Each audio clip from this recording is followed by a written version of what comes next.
Welcome, Carm Capriato, the Service Aftermarkets Podcast Pioneer, with the gold standard of aftermarket business podcasts. Join me for Aftermarket Insights as we advance the aftermarket. And as always, know that you'll learn just one thing. Find us on your favorite podcast listening app and remarkableresults.biz or on my YouTube channel. Hey everybody, Carm Capriato again back at AAPEX 2024. Thank you so much, AAPEX, beautiful studio this year. We've got a great episode for you. It's about recruiting, probably retention, maybe a little ghosting, who knows, right?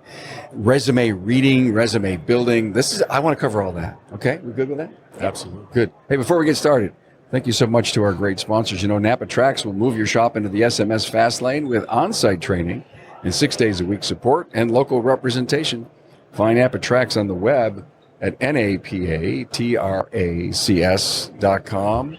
And AutoFix Auto Shop Coaching will help you shift your gears and redefine success. Imagine your business not just meeting, but exceeding every goal. Talk to my friend Chris Cotton at autoshopcoaching.com.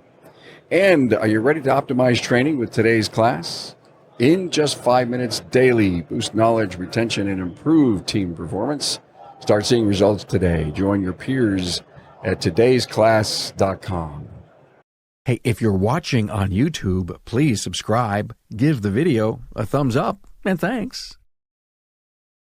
Okay, I got conference voice already, and this is unbelievable. Everywhere I go, it's noisy. Everywhere I go. We were at Fremont Street last night, and there was a band like every 40 feet. Amazing. That's on a quiet night. Yeah, and they say it was quiet. There was only one Michael Jackson impersonator there. That's what I was told. How many Elvises? Well, there wasn't one last night. Nobody knows who he is anymore. There was one at SEMA, though. There was? Okay. There was. Kelly Cavanaugh is here, Vice President Recruiting, Promotive. Good to have you. Promotive's a great sponsor for us. Thank you so much to Promotive. Brian Burris is here, an account manager at Promotive. And Matt Fanslow is here from Red Wing. Minnesota. Yeah, Red Wing, Minnesota at Riverside Automotive. Minnesota. Direct flight to Vegas. Yes. And you brought the family. Yep, I'm thinking about leaving them. Yep. You're staying at Mike Miller's house. I'm sure he'll be happy. I know. They have some redeeming qualities. Yeah. Diagnosing the Aftermarket A to Z podcast on the Aftermarket Radio Network. Look at shop owners out there. It's the mainstay of our audience, and of course a lot of technicians listen to the show, the ones that want to be owners someday, or just to get a real positive handle on what we talk about here from a leadership and an ownership perspective. I can't imagine how hard it is today to want to find a great, high quality member of the team. And when I keep hearing about what Promotive brings to the industry, you're doing a lot of the heavy lift for your clients. As an account manager, what's the most important thing you hear from people to say, thank God, Brian, you did that for me, or thank God you reminded me of that? It's a lot of doing a lot of the heavy lifting, like you said. We're doing 90% of it for them, filtering out the not qualified candidates, let's put it that way. Wait a minute, they're not qualified No. because of the request they gave you. This is what I want. Find me somebody like that. That's correct. Got So it. we're trying to fit that technician to the culture of the shop. Okay. If they're not a good match, we're not even going to waste the shop's time. How do you figure that out? I mean, is this the talent side of what you do? Well, it's a lot of open communication, right? So if I send somebody over to the shop and it's not a good fit, tell me why, so we're not doing it over and over. It's that communication. We're going to get it right. We may get it wrong a couple times, but we'll get it figured out. The biggest my curiosity for this episode, Kelly, is this. How do the business owners in our industry really know how to interview? That is a very good question. For the most part, they are pretty good at it. They know the technician side of it. It's more on the cultural side that I think they've got difficulty asking those questions and like how to form them to figure out if it works with their team. I think that's why we're seeing more like working interviews or meeting additional technicians at the shop so that they can get to know more than just the foreman or the shop owner. That way they can see not just, they know how to ask about their technical skills, right? How to diagnose, all their wrenching skills, right? But meeting other people gives them an idea about how they'll fit in on a day-to-day with their team. Okay, you've already done a you've got a candidate. And you believe this candidate is just perfect. They come into the shop, and the owner gravitates toward the technical side. Do you give them 4 or 5 questions to ask, then teach them how to react to the answer and see if their intuition finds a fit? You think the fit's right, but you got to convince the owner that this person's going to be good. On paper, on the whiteboard, looks great. Do you serve up questions and say, please ask them or him or her about this? How do you teach me to be a better interviewer? So the shops, we provide pre-screened questions that we give them, about 20 or so. Okay. That gotta give them a good idea. And again, if there's a shop that is looking for something specific, I'll ask that shop owner, give me 2 to 3 questions that you would ask during the interview. Okay. So we can go ahead and eliminate that. I'll send that to you when we send them over to you. But getting them in front of them, based on the first initial impression that we do with the submittal to them, we're trying to give them a good interpretation of what that tech's going to bring to the table. Once they do that, then they're going to be asking the technical questions. And back to what Kelly said, I see a lot of the second interviews is with the shop foreman, is with the technicians. It's trying to make sure that technician is going to fit the culture of the shop. They're going to get along well, because you've got techs out there that butt heads against each other, and they're never going to make it work in the shop. It's going to be a toxic environment for them. Do you ever suggest a working interview? We do that a lot. We see that a lot. Have you ever done that, Matt? Yes. A good answer. It usually comes with a few more words. Straightforward. Yes, indeed. Oh my God. The All only right. time that becomes an issue is if the shop's open Monday through Friday and the technician's now working Monday through Friday, Yeah. then it can get tricky. Yeah. So we've had times that maybe they'll leave work early and go in for a couple hours versus a whole day of a working interview. And then some shops have multiple day working interviews. Well, look, thank you for wanting to have me come in for a few hours, but if I come there and your guys see me there, the word will get out that I'm looking to leave the other place. Does that happen a lot? Yes. And how do we overcome that?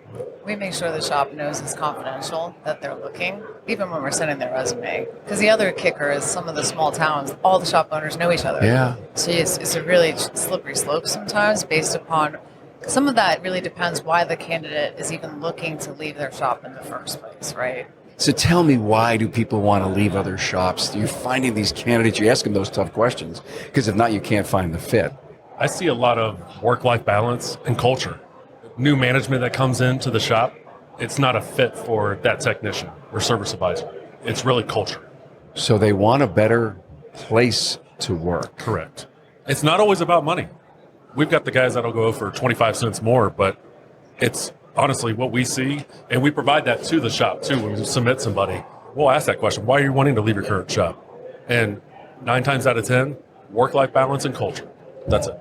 So if the I'll shop say 7 out of 10. Okay. The Seven other out- 3 seven- are the hours and the pay. 7 out of 10 is culture? Yeah, they still want to be happy where they're working.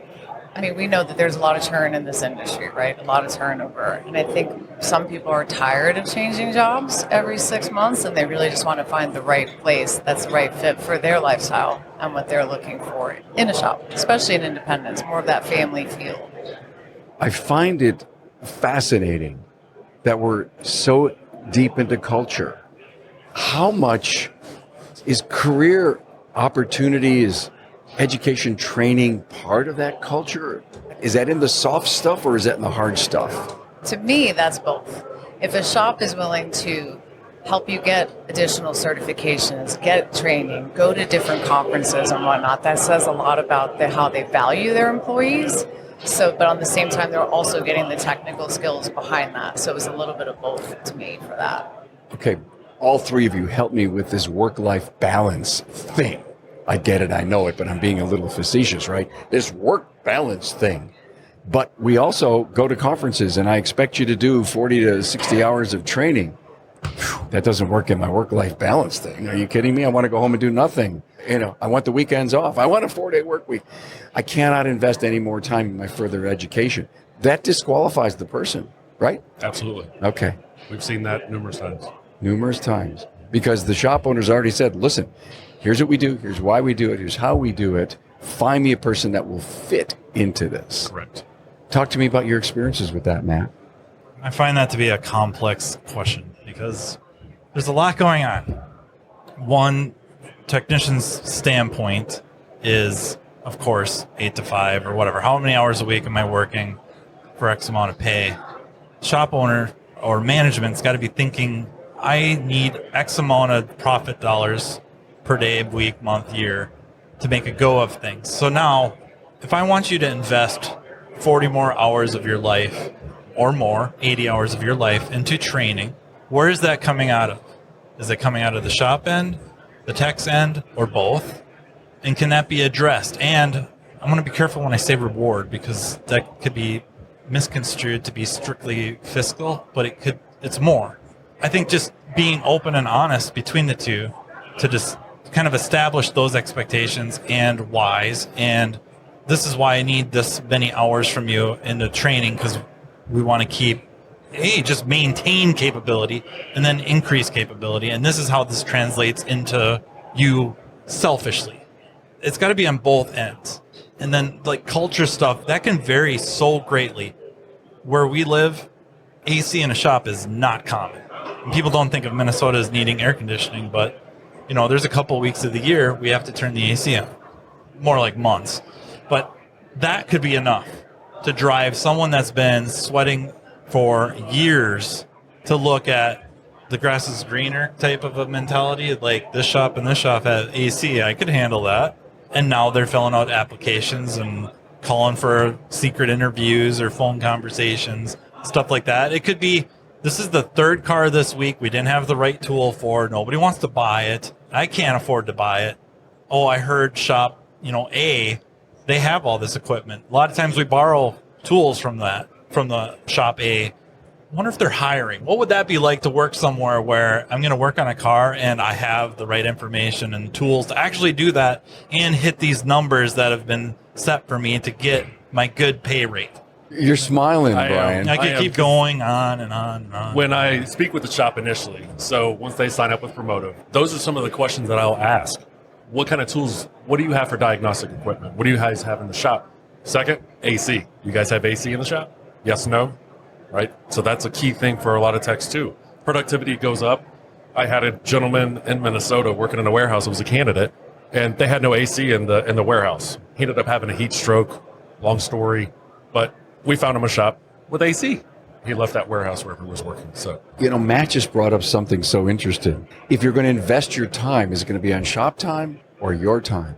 That's, by the way, huge if there's a work-life balance issue.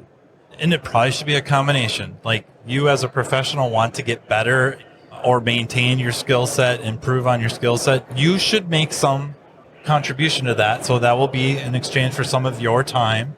And then the shop is going to make it up for, if you're here, maybe you get paid, but it's coming out of your personal time. They're not going to give it all to you in vacation time or something like that. Maybe some of it, you know what I mean? I think it's got to go both ways. They have to both contribute to the benefit of the business. It benefits everyone for the business to succeed. Therefore, everybody needs to invest.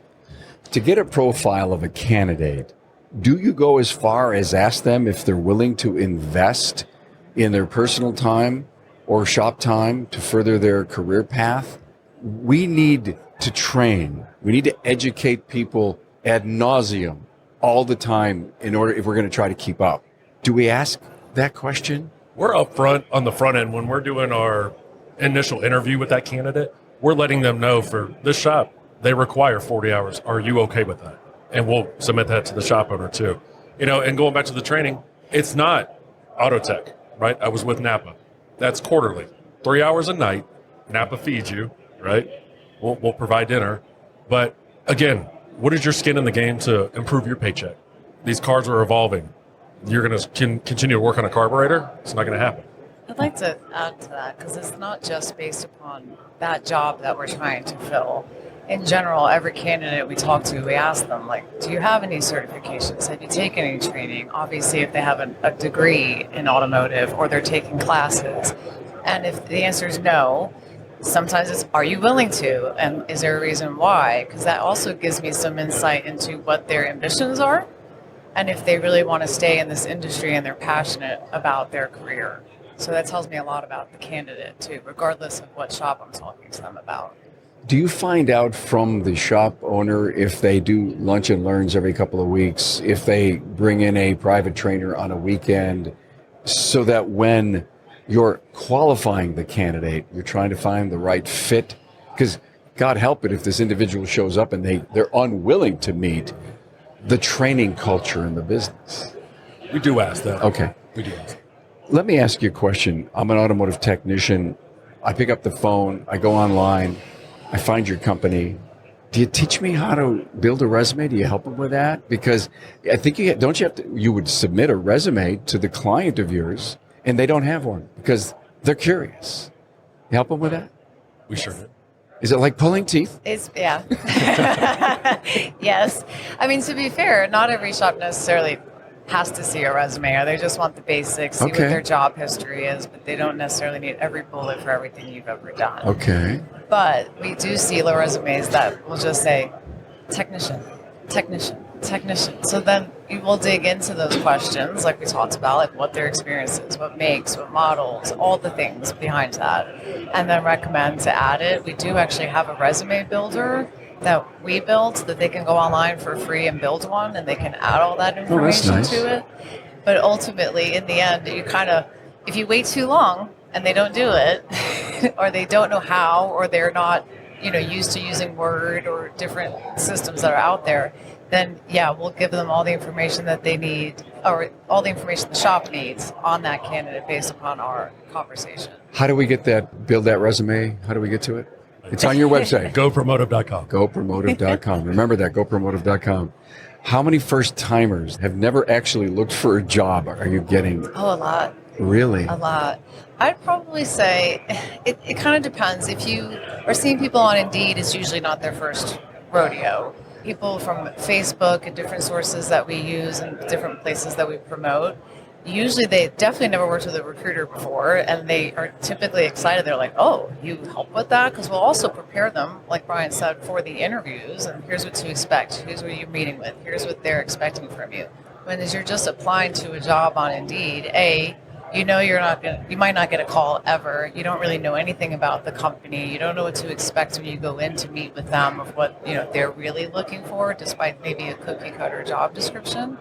So all of that together is what makes it happen for them. And they start to realize, oh, this is actually a really good resource of someone that I could go to, not just now, but in the future, even as a guidance counselor in a sense, like career advice. Sure. You know what I mean? Here's what the market's like right now. Here's what the pay rates are in your area, if it's flat rate, hourly, like all the questions that that they have that you can't tell just applying to a job on Indeed or any other place. And so you're doing that through web, Zoom, phone call with this candidate? Phone calls. With the candidates, it's usually phone calls. We will do video when we can. Okay.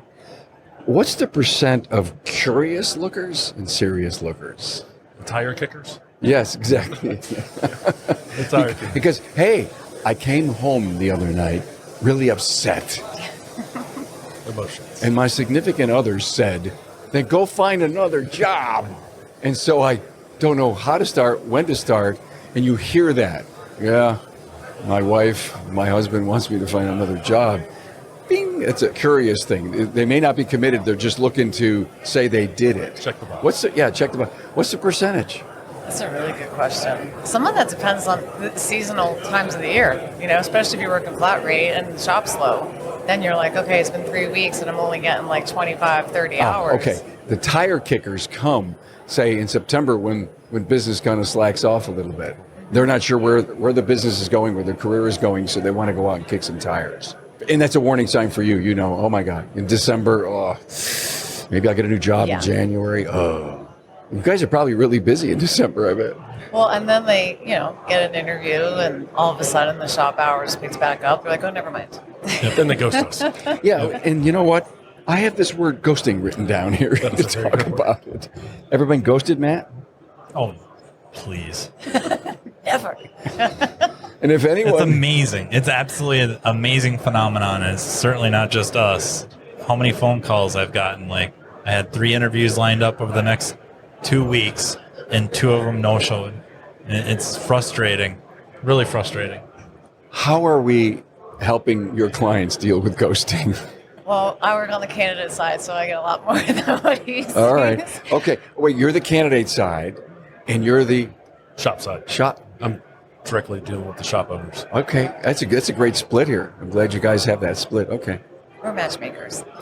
I was going Oh. to say, I kind of want to say that. It reminds me of dating. Right. It is. You know, the interviews, first wait. date. I can imagine they get in this room and says, "Listen, I have this. I need that." Everyone's putting their best foot forward, wearing their nicest clothes, took a shower whether they needed to or not, Most of the time. right? They're just, So we do everything we can to make sure that they're returning phone calls, showing up for the interviews. I mean, as a shop owner, you're not going to have the time to call them 3 times between now and Friday if they're going to show up. We will. We'll text you. We'll call you. I call it happy stalking. I'll make sure you're going to show up. Happy stalking. Yes, but we have for sure talked to people an hour before the interview. Yeah, I'm on my way. And then they don't show up and you never hear from them again. They'll never answer another text message. What do you think they stole from you? My time Oh, that's it. and the shop's time. They didn't learn anything, or they realized that they're not qualified. I mean, I think sometimes it's not necessarily negative, right? Sometimes they got another offer and they just don't know how to tell it. Like, I don't get why they can't just call you or text you or easily tell you why not. But they're like, oh, I found something, so it's fine. I think that's part of American culture right now, to say it that way. We had the same issues I've worked in corporate, like IT type recruiting in the past, and it was the same. I wouldn't say as much, but it was the same thing. People just poof, vanish. okay, you have the candidate side, you have the shop side, Brian. How does that work over there? Again, it's a common thing. I'll communicate with them. Hey, we haven't been able to reach them. We've reached out, text, call, nothing. Okay, I understand. They're understanding because it happens so much. And then we'll submit them to someone else in the pipeline. What kind of research are you doing to really discover if you could minimize ghosting just a little bit, wee bit? What are the candidates telling you? That, well, I didn't show up because I was busy. I mean, are we getting just excuses? Are we getting people are lazy, people just don't care, or all of the above? Forgot. Yeah. How do you forget when we called and We've called you texted 17 times. Yeah, a little bit of everything, honestly. All right. If they call you back ever, to be honest, I'd say more than half the time you just never hear from them again.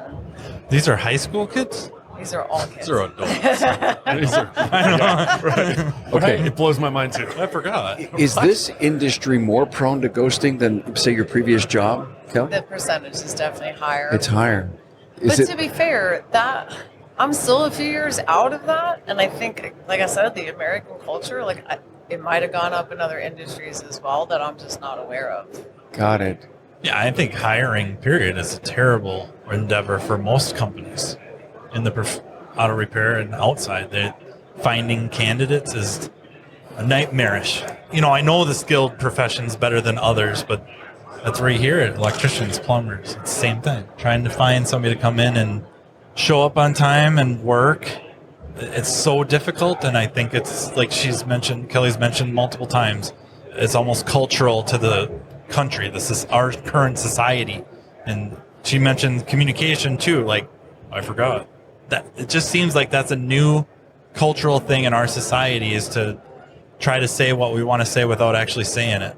Can you tell a client, Kelly, up front, hey, look, you got a great resume online with us. I'm glad we worked together. We've refined your resume. We're going to go out and try to find you a place. Now, there's this thing called ghosting in the industry, okay? And I would love for you, because I really believe in you, and I think you got a lot to offer to any company. If you can't make it, you've decided against it, please do me a favor. Just don't ghost me and just go silent and never show up again, because we're going to kick your application out of our database because it's, I don't want to say disrespectful, blah, blah, blah, all those things that we've done. It's unprofessional. So is that a way to maybe turn someone's tide around? I have done that for sure, and I've gotten them to show up. Part of it is also the relationship that you're building with them from the get-go, of like that you really are doing this with their best interests at heart. And when I'm presenting a job, it's not just about, hey, I got this job, I'm going to send your resume. I'm going to talk you through that job and that shop, and if it's the right fit, so that you're just excited about the interview as I am. I just had a thought.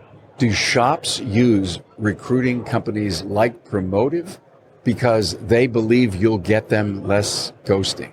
I would expect it to be an improvement over everything. Just higher quality candidates better fit for whatever they're asking. I can't believe we haven't touched on shops saying they want one thing, but maybe not. They want something else, or it isn't exactly what they're asking for.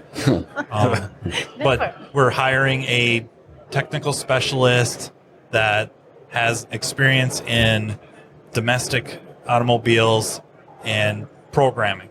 And if I put that ad out, I'm going to get 5, 10, 15, people sending in resumes or whatnot, or calling for interviews that have zero experience in any of that. So then bringing on somebody like Promotive, that won't happen. That I will get 5 phone calls or 5 candidates that fit that bill. And then I can choose between 5, quote unquote quality candidates or qualified candidates. Is that why they come to you? In my opinion, yes. All the time that's spent, so like even looking at the resumes, like you said, not just the people that are applying, but people you already have talked to in the past and reviewing all of those, what's the right fit, that to me is the biggest time saver. I'm wondering how many shop owners don't fill the ranks because they just don't know how to do this. They're out of their league. They don't know how to interview. They've been ghosted so many times. A friend of a friend of a friend recommended somebody, blah, blah, blah. Their business is suffering, it's hurting, and they continue to go without, feeling that they can get up and over anything. I think we would be so much more of a vibrant industry if we started to fill our ranks with really good people. Or we found the people, Matt, to your point, who want to educate and elevate themselves. This whole recruiting piece, in my mind, is one of the biggest strategies that we can in building a better business. Am I wrong in thinking that? No, not at all. You should always be recruiting. Yeah, I know. We only have one spot open today. We all know things change day to day, especially in the shops. Toolboxes have wheels for a reason. Okay. So we've heard those quotes ad nauseum in the last 10 years on the podcast, and we get it, and we understand that, and people know when you say that.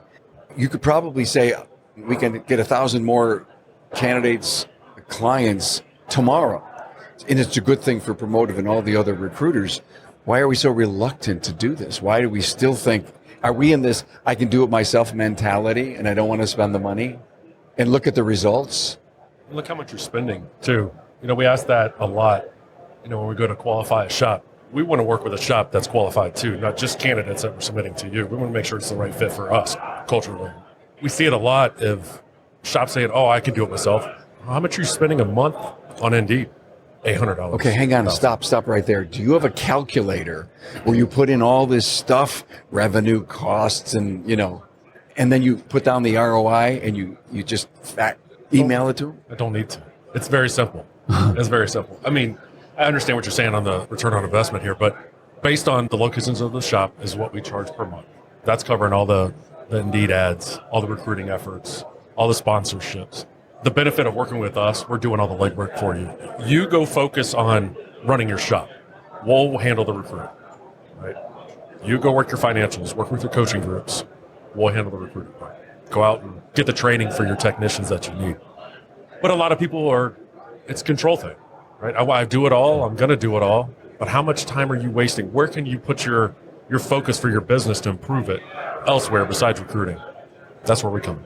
You're looking at me kind of weird. Well, I'm looking at you because I have a problem where shop owners today just can't look at the time value of money and realize that they may not necessarily be qualified. They don't realize that snap your fingers, a month went by and I still don't have someone and I'm pissing off customers and I'm putting pressure on the team. And when we complain about there being a shortage in our industry, I wonder how much of the complaint is, I don't want to solve it myself. Because I do believe there's some really good people out there who just need to make a shift. And this gets me into my coaching thing, or the fact that I think there's a lot of great people out there in marginal shops that just need a chance.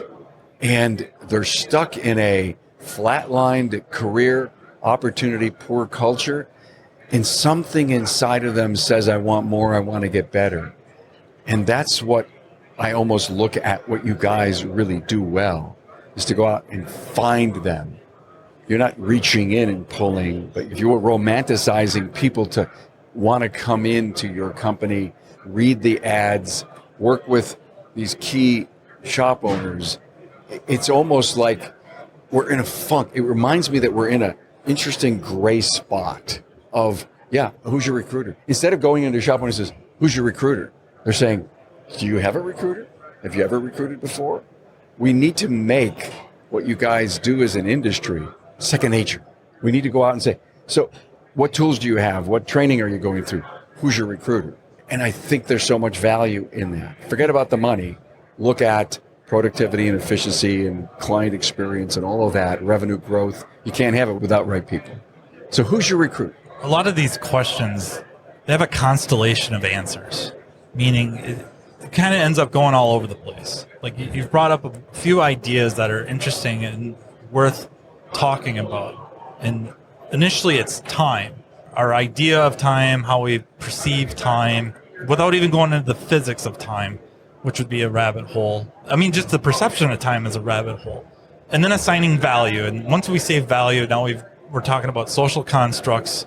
There's no really good definition that we can use for the value of that time. But to most shop owners or managers, whoever's running the show, signing the checks, there are things that they will delegate because either they feel that wildly incompetent of it, in it, or doing it, or they don't have the issue with control, or they have figured out that if I delegate this task to somebody else, I gain more control. So I guess now we have to mention the perception of control. So like Brian's mentioned there, how much time are you spending? Your most valuable resource, any one of us, our most valuable resource is time, bar none. And not one of us has any clue as to how much is in our account. Okay? How much time are you spending building this ad, researching, recruiting, answering ads, doing interviews, phone calls, asking around? How much time are you investing, and how effective is it? What's the ROI? But I'll delegate accounting to an accounting office. I'll delegate training to a training company like, Napa Auto Tech training, just take care of the training and I'll pay you the money, we'll get everybody signed up, and then you handle that, and I'll keep track of the numbers to figure out if I have to talk to somebody about it. So you have no problems delegating certain things. Recruiting and finding people seems like it's just so woven into what a owner or manager does that I don't know that it ever occurs to them to delegate it. It's a great point. It's very good. We're delegating everything but recruitment. Oof. The shop owners that have delegated enough are the ones who are earning paychecks, hopefully taking care of everyone under the roof really, really well, and they're up at their cabin, they're out on their boat, they're spending time with their grandkids or kids. That's what they're doing because they've delegated enough to be able to do that. And it just seems like one of those things culturally nobody really does. It's just not a thing yet. It's almost like I figured out the title of this episode. Who's your recruiter? Think about that. He says, what do you mean by that? And they're going to listen to us shoot the breeze here about how important it is and, the stumbles and the good things that you do. We need to start a movement. I got a trainer. I got a tool company. I got an accountant. I have a lawyer. I don't have a recruiter. I need a recruiter. If you're growing your company, or wait a minute, I'm unscathed. I'll never lose anybody. Talk to people and say, I just lost my best guy. And I says, what happened? Wife got a job in another city. He's gone. Oh my God, I never thought this would have ever happened. I need somebody so bad. I never thought I would have had her. I guess the next thing out of my mouth would have said, who's your recruiter? Nobody would be so worried in life if they had a recruiter. Okay. Wow. I talked myself into this. Oh my, too much fun. Anyway, let's put a bow on this. What could I have asked or should I have asked? Anything you'd love to say, Kelly, Brian, and then Matt? I think you did really good. Oh, thank you. Matt's been amazing. Tracy, can I keep my job? All right. How about you, Brian? What did we fail to ask? I mean, we got the inside track on what you guys do. One thing I do want to mention, my background has been automotive my whole life. So working with the shops, I kind of understand what you guys are going to need. Even with You know, Joelle. Absolutely. Stacy's with us too. She came from Napa. Yeah. All three of us came from Napa. Yeah. So that's one thing I want to point out. We're not like every other recruiting company out there. We're not IT based. All we focus on is automotive. That's my passion. It's been my passion my entire life. You guys came from the cloth, Yes. the swath cloth of the aftermarket. And I love finding people jobs. I love seeing people do better for themselves and provide for their family, right? That's what it's all about. On both sides, shop and candidate. Absolutely. Wow. We say changing people's lives. Changing people's lives. Who's your recruiter? Final thought, Matt? Just one? No. Just one thing. It's supposed to be learn one such thing, or just learn one thing, not just one final thought. Listen to learn just one thing, and here it is. No pressure. Do you really value your time? No. It was a rewind. I mean, I want to circle back a little bit to, as a shop or manager or owner looking to hire somebody, spend some time figuring out and qualifying what you need and what the shop wants. You can't do this whole, I want an A-Tech, and never define what that means, right? So now you're setting up whoever, yourself or a recruiting company, to fail. That's what I'm going to ask you. Yeah. Is define that for me. Right. What's your expectations? Yes. Don't just tell me A level, master tech. It Everybody means- wants that. and then- Everybody has a different definition Absolutely. of that. And Absolutely. stick to the expectation that you set forth. Don't sit there going like, I want him to be really good at diag. Okay, got in somebody that's really good at diag, and man, that guy, we had him do a timing chain. It took him 3 times longer than book time. What was he doing the timing chain for? Well, we didn't have enough work. Rant over. We already talked about it. You'll delegate this, that, and the other thing, rightfully so. And this is something to consider delegating to put you and your shop in the best position to get the talent and personality that you want for your team, if you will. And vice versa, if you're looking for that shop, right? We talk about sometimes is finding that shop. That's a super vague term, but it's different for everybody. Looking for somebody that this is what they do, putting you in the best position to find that shop. Okay. Who's your recruiter? Kelly Cavanaugh, thanks for being here. Thank you. Promotive on the candidate side. And thank you, Brian Burris, account manager on the shop side of Thanks for Promotive. having me. Thank Thanks you, for Matt. having us. Thanks, Matt Fanslow, for your, I'm not sure we were going with wisdom, but I think we figured out who's your recruiter. Thanks for being here. Thank you.